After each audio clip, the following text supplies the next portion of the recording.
ਵਾਹਿਗੁਰੂ ਜੀ ਕਾ ਖਾਲਸਾ ਵਾਹਿਗੁਰੂ ਜੀ ਕੀ ਫਤਿਹ। ਤਰਨ ਤਾਰਨ ਦੇ ਵਿੱਚ ਇੱਕ ਹਿੰਦੂ ਧਰਮ ਦਾ ਬਹੁਤ ਹੀ ਅਮੀਰ ਵਿਅਕਤੀ ਰਹਿੰਦਾ ਸੀ। ਉਹ ਸਿੱਖ ਨਹੀਂ ਸੀ। ਉਸ ਦਾ ਕੋਈ ਚੰਗਾ ਕਰਮ ਸਾਹਮਣੇ ਆ ਗਿਆ। ਉਸ ਦਾ ਮੇਲ ਮਿਲਾਪ ਕਿਸੇ ਸਿੱਖ ਨਾਲ ਹੋ ਗਿਆ। ਗੁਰਸਿੱਖ ਨਾਲ ਮੇਲ ਤੋਂ ਬਾਅਦ ਉਹ ਵੀ ਆਪਣੀ ਜ਼ਿੰਦਗੀ ਬਦਲਣ ਦੇ ਬਾਰੇ ਸੋਚਣ ਲੱਗਾ।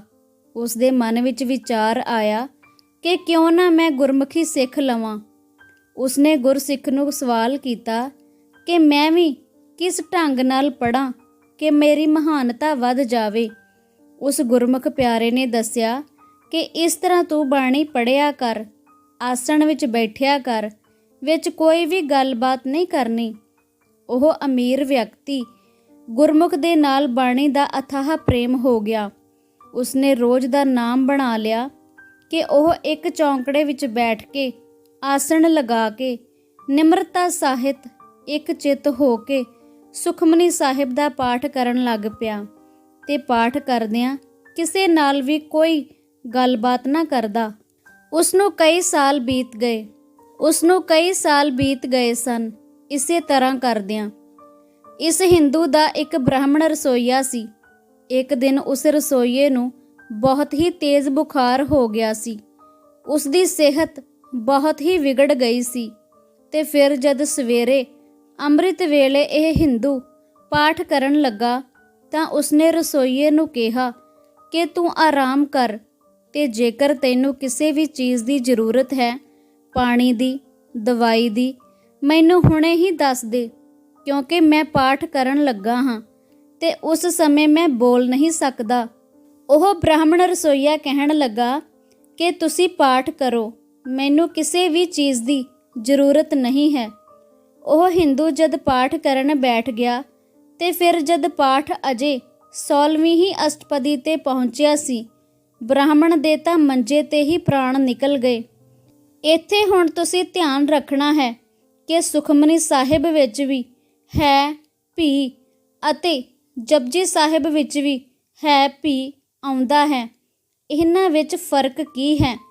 ਪਾਠ ਕਰਨ ਤੋਂ ਬਾਅਦ ਜਦ ਉਹ ਹਿੰਦੂ ਨੇ ਬ੍ਰਾਹਮਣ ਨੂੰ ਵੇਖਿਆ ਤੇ ਹਿਲਾਇਆ, ਪਰ ਉਹ ਸਰੀਰ ਛੱਡ ਚੁੱਕਾ ਸੀ। ਬ੍ਰਾਹਮਣ ਦਾ ਸੰਸਕਾਰ ਕਰ ਦਿੱਤਾ ਗਿਆ। ਹਿੰਦੂ ਦੇ ਮਨ ਵਿੱਚ ਇੱਕ ਗੱਲ ਦੀ ਗੰਢ ਵੱਜ ਗਈ ਕਿ ਇਸ ਦੇ ਪ੍ਰਾਣ ਮੰਜੇ ਤੇ ਨਿਕਲੇ ਹਨ ਤੇ ਗੰਦਗੀ ਦੇ ਵਿੱਚ ਮਰਿਆ ਹੈ। ਇਸ ਦਾ ਬਾਥਰੂਮ ਨਿਕਲ ਗਿਆ ਹੈ। ਜ਼ਰੂਰ ਇਹ ਤਾਂ ਪ੍ਰੇਤ ਦੀ ਜੂਨ ਵਿੱਚ ਪੈ ਗਿਆ ਹੋਵੇਗਾ। ਸਾਡੇ ਕੋਲ ਇਹ ਵਿਚਾਰ ਹੁੰਦੇ ਹਨ ਕਿ ਜਿਸ ਦੇ ਪ੍ਰਾਣ ਮੰਜੇ ਤੇ ਨਿਕਲਦੇ ਹਨ ਉਸ ਦੀ ਗਤੀ ਨਹੀਂ ਹੁੰਦੀ।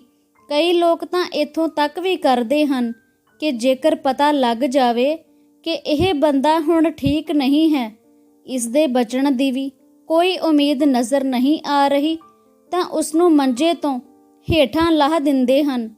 ਪਹਿਲੇ ਜ਼ਮਾਨੇ 'ਚ ਇਸ ਤਰ੍ਹਾਂ ਦੇ ਵਹਿਮ ਭਰਮ ਬਹੁਤ ਹੀ ਕੀਤੇ ਜਾਂਦੇ ਸਨ। ਉਸ ਹਿੰਦੂ ਦੇ ਮਨ ਵਿੱਚ ਵੀ ਇਹੀ ਵਹਿਮ ਘਰ ਕਰ ਗਿਆ।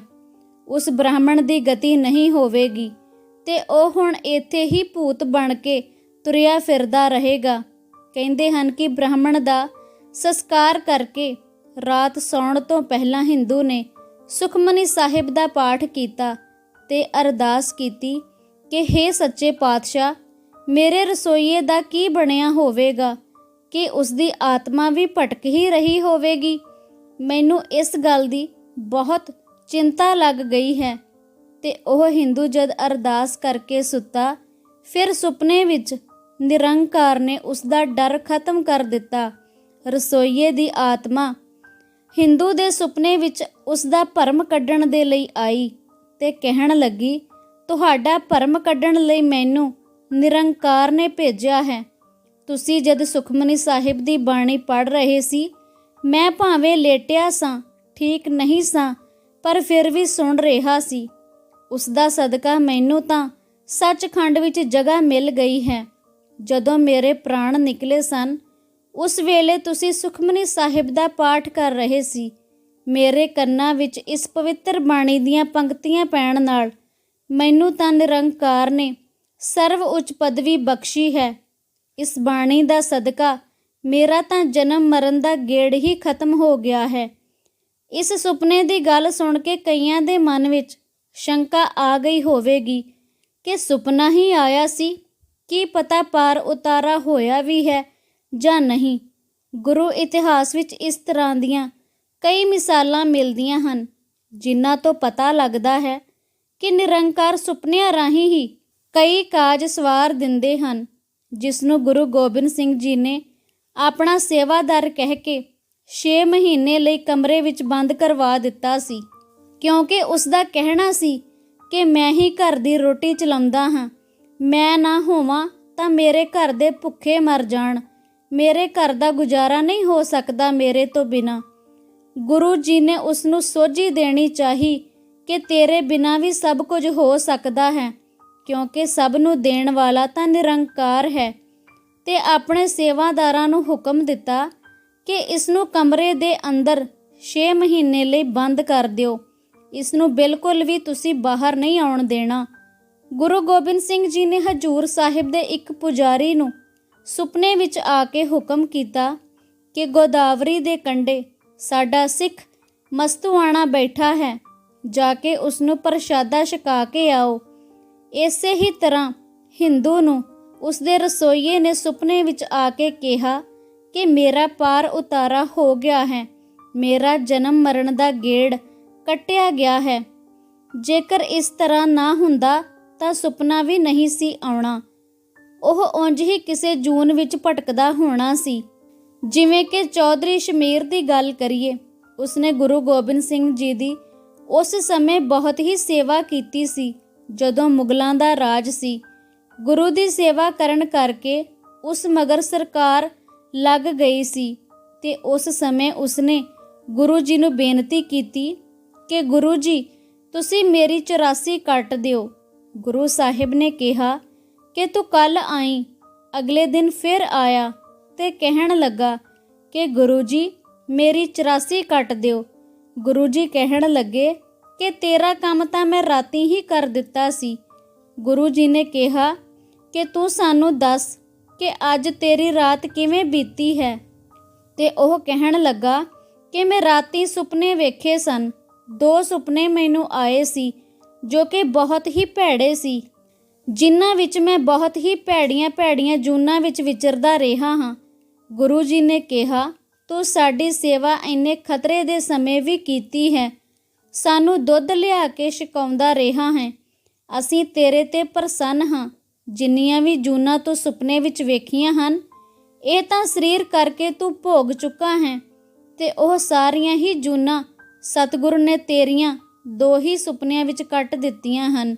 ਇਸ ਲਈ ਵਾਹਿਗੁਰੂ ਜੀ ਸਾਨੂੰ ਅੰਮ੍ਰਿਤ ਵੇਲੇ ਦੱਸਿਆ ਹੈ ਕਿ ਜਦ ਅਸੀਂ ਪਾਠ ਕਰ ਸਕਦੇ ਹਾਂ ਤੇ ਜੇਕਰ ਅਸੀਂ ਗੁਰੂ ਕੋਲੋਂ ਦਾਤਾਂ ਲੈਣੀਆਂ ਹਨ, ਨਿਮਰਤਾ ਸਾਹਿਤ ਨਿਮਾਣਾ ਬਣ ਕੇ ਹੀ ਪਰਮਾਤਮਾ ਕੋਲੋਂ ਦਾਤ ਮਿਲ ਸਕਦੀ ਹੈ।